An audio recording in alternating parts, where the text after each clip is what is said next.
Hello guys, welcome back to another video. In this video we will see how to change sequence setting. So without wasting any time, let's get started.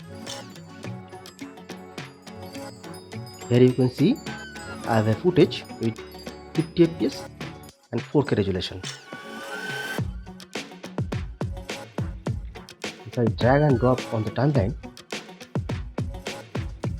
the sequence has been created as per the footage 50 fps and 4K. You can change the sequence name by double click here or select the sequence and right click and rename.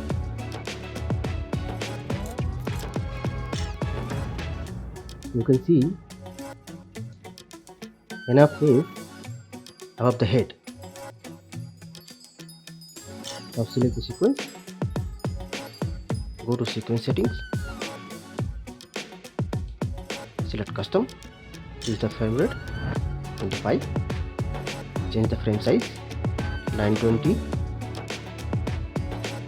and 1080.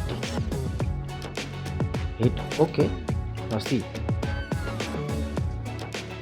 the sequence 25 fps and the frame size 920 1080. We are done guys. If you think this video is helpful, don't forget to subscribe and hit the like button. Thanks for the watching guys.